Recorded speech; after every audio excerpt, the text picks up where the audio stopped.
The story opens in the quiet town of Buck Lake, where Benny works at the local Hastings market. He's outside corralling shopping carts, then heads back in to ask his manager, Tarky, for alcohol to clean his hands.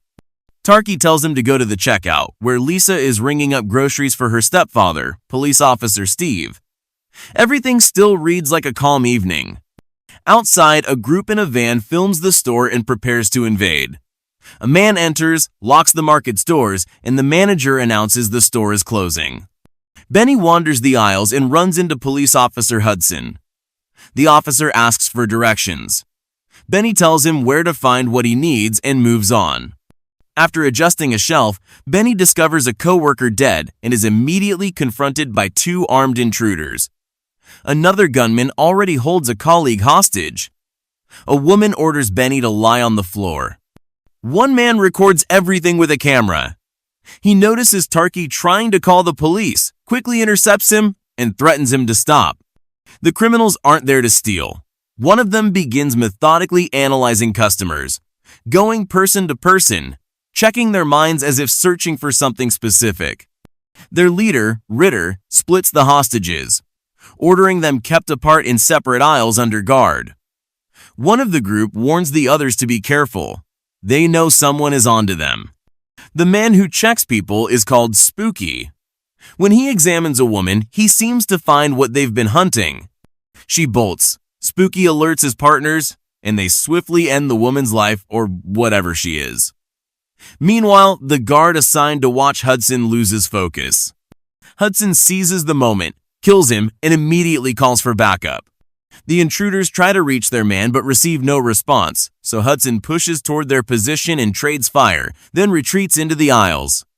While the cameraman monitors the remaining hostages, Ritter and Kane hunt for Hudson and stumble on their dead companion. Moving through the rows, Hudson runs into Spooky and shoots him.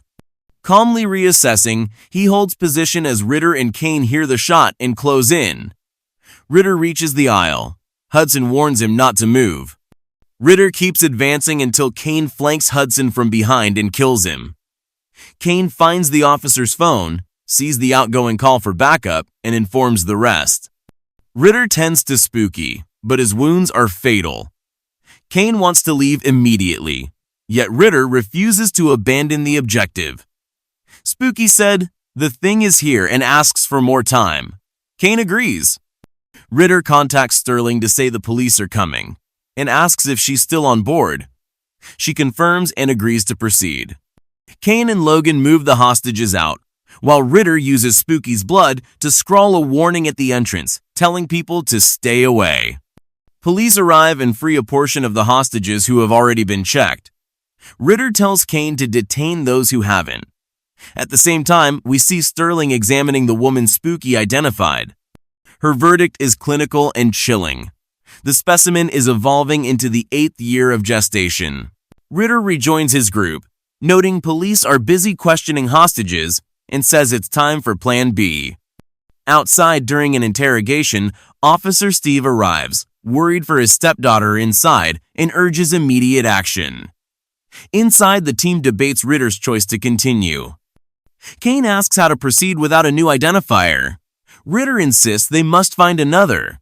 Sterling points out police won't let anyone in. Ritter suggests Charlotte for the role, but Kane scoffs, reminding him of Scott's fate. They decide to run tests on hostages until Charlotte arrives. Sterling warns it's risky, but Ritter argues Spooky said it was safe. She protests that some captives are young, but Ritter insists the thing must not leave. Sterling agrees and asks for the necessary materials. Kane objects. Logan volunteers to fetch them. Ritter tells Sterling to inspect bodies for infection and orders Logan to record everything. Kane is told to cut the lights, the market goes dark. Outside, Steve orders floodlights turned on to blind the intruders. Inside, Logan hauls Spooky's corpse to the cold chamber with others. As he leaves, the dead officer's body begins convulsing. The lights flicker. The first test begins. Each hostage must drink a liter of milk. One woman can't finish. Kane menaces her and warns the manager he'll be tested first.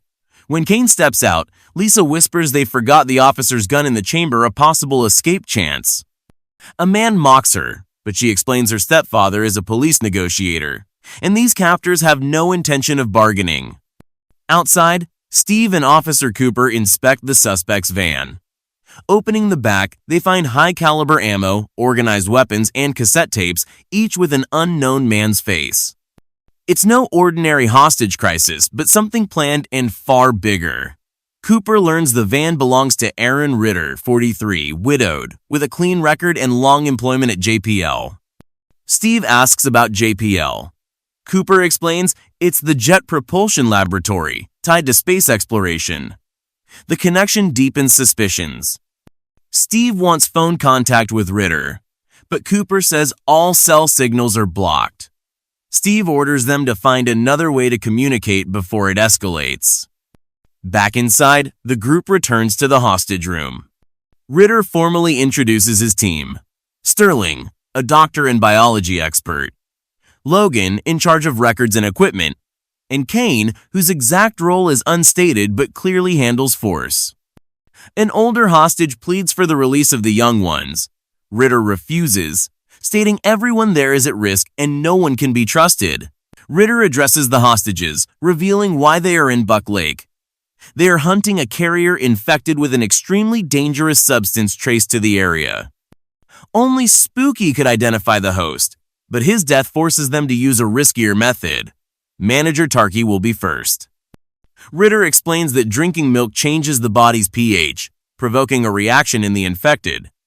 Those without symptoms will be released. When asked what happens to the infected, Kane replies flatly, "They die."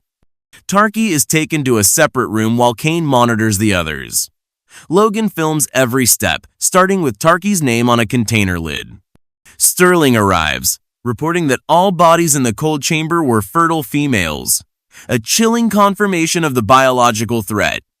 Ritter questions Tarkey about his marital status divorce, then tells him to check his fingers for a red stripe indicating infection.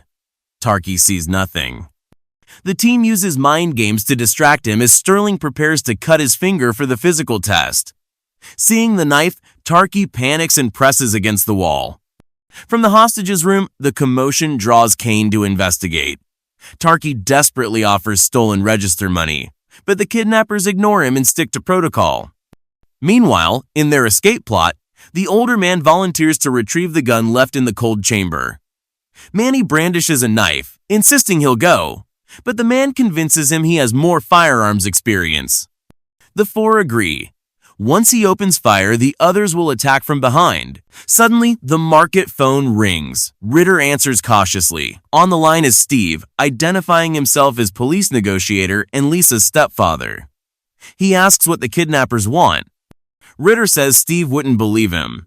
Steve insists he's seen it all and urges Ritter to explain, but Ritter refuses and says he's busy. Steve prods, noting Ritter is far from home. Ritter replies he goes where the job demands. Sensing a weakness, Steve asks if Ritter's daughter would be proud. It unsettles him briefly before he regains control, demanding Charlotte be brought to him. Steve changes tactics, asking if anyone inside is injured, but Ritter ignores it, revealing Charlotte is in local custody for drunkenness. Steve presses about the hostages, and Ritter warns that delays will make things worse. Realizing he won't get answers, Steve agrees to continue talking. Inside, the plan moves forward. Tarkey is held firmly as Sterling, without hesitation, slices one of his fingers. His screams echo into the hostages' room, tightening the fear and tension among those still waiting. Sterling places Tarkey's severed finger in a jar of ice.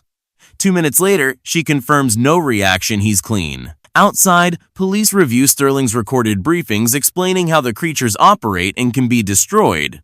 She says freezing prevents reproduction and shows an X-ray of an advanced specimen. Steve and Cooper listen closely. One asks if she really claimed the species came from a meteor or other unidentified object, heightening the mystery. Cooper updates Steve that Charlotte is en route, arriving in 20 minutes, then shows her record minor offenses and Ritter's file. Fired from JPL after an involuntary manslaughter charge, acquitted, but dismissed alongside his whole team. According to Ritter's father-in-law, the group reformed oddly, stockpiling weapons and disappearing for months. Back in the market, Benny warns a teacher not to let the freezer door close completely. It only opens from outside. Tarky is returned to the hostages. He reveals they cut off his finger, shocking the others. Kane selects Lisa for the next test. Panicked, she says her father is Detective Steve. Ritter arrives, confirms he's her stepfather, but orders the plan to proceed. Before Kane takes her, Benny volunteers in her place. The group agrees, leading him away. Meanwhile, Charlotte rides in a police car, apparently drunk, demanding sunglasses. The officer asks why she and Ritter have problems. She admits she failed him during a mission, choosing drugs over helping, and abandoned him. She complains the cuffs are too tight. He refuses to remove them. When he turns on the radio to distract her, she grows agitated and, with sudden strength, breaks free, wrists marked. In the market, the team begins Benny's test. Nervous, he asks if there's a way to avoid losing a finger. Ritter won't answer. Benny pleads again, but receives silence. Ritter expresses regret before cutting it off. Elsewhere, police watch tapes showing terrified people fleeing into a basement. Inside, Kane commends Benny's courage. A woman's scream follows. Sterling confirms she isn't the target either. Ritter asks for the count 3 remain.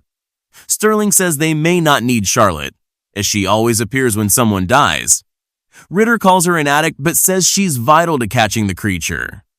Their argument is cut short when Logan notices the woman's severed finger beginning to regenerate. The woman lets out a piercing scream and attacks with unnatural strength before Ritter manages to kill her. Kane tries to contact the rest of the group, but getting no reply, goes to investigate. Amid the chaos, the hostages plan to retrieve the dead officer's gun. The teacher slips away to the freezer, grabs the weapon, but is attacked and killed before returning. The gunshot echoes through the market, startling everyone. Ritter contacts Steve, assuring him Lisa is still alive but warning that if Charlotte isn't delivered, another person will die. Steve asks for 10 minutes. Realizing the professor is missing, the group pressures Benny, who admits he went into the freezer. Kane and Logan find his remains, and moments later, the dead police officer rises. They open fire in a brutal firefight. Outside, Charlotte arrives, handing over the handcuffs and surprising everyone with her abilities. Speaking to Steve, she explains the aliens infect humans like a virus, turning them into violent, powerful hosts. Ritter discovers Kane wounded. Kane says the virus is in the police officer, the king, and confesses he's infected, asking Ritter to end it. Ritter grants his request. Back inside, Ritter tells Sterling the king was the officer, then sets out to hunt the monster, leaving her in charge of the hostages. Steve learns Charlotte is infected and can now see the aliens. Ritter finds Logan's body, finishes him off, and draws the creature's attention. The hostages turn on Sterling, seizing her weapon. Manny celebrates control but is hurled aside by the monster. Ritter tries to shoot, fails, and Manny is devoured. Steve moves to enter, but Charlotte blocks him. Ritter tells Benny that survival depends on trust. Sterling reveals she's taken the test. Ritter asks for 10 minutes. Steve demands Lisa's release, but Ritter proposes a trade Charlotte for Lisa. Charlotte quickly checks Steve and confirms he's clean. Ritter starts explaining his plan but stops at a sudden noise, hanging up. Steve orders the police to prepare to breach. Charlotte tries to stop them but fails. Lisa remains skeptical until Benny reminds her she's seen the creature. They agree to help. Searching the market, the group finds a locked door, then Manny's body in the dark aisles. Ritter warns they'll have to leave through the main entrance. Sterling and Tarky spot a shadow. Tarky fears they're cornered. Ritter says the creature only wants to kill. Outside, Steve notices flashlights moving slowly. Inside, a roar echoes and Tarky drops the jar with his finger. As he retrieves it, the creature kills him viciously. Ritter orders everyone to the manager's office, then opens the entrance to face Steve. Steve demands Lisa's location. Ritter lies that she's dead, then admits she's alive and proposes a temporary alliance. Sterling reports shooting the aberration 6 times. The creature reappears but retreats under heavy fire. Lisa and Benny plan their next move. He offers to distract it, but she refuses to leave him. Steve insists on rescuing Lisa first. Ritter tells him where she's hiding and asks to finish the job afterward. Steve finds the youths. They embrace. Charlotte uses her powers to lure the king. As Steve and the teens head out, the police storm in. The creature charges, mauling Ritter. Sterling grabs her gun and Steve fires to distract it. Ritter seizes the moment, stabbing the beast and tearing it from its host. He calls for help, and the police unleash a hail of bullets, killing the monster but also hitting Ritter. Infected, he begs for death. Sterling grants it.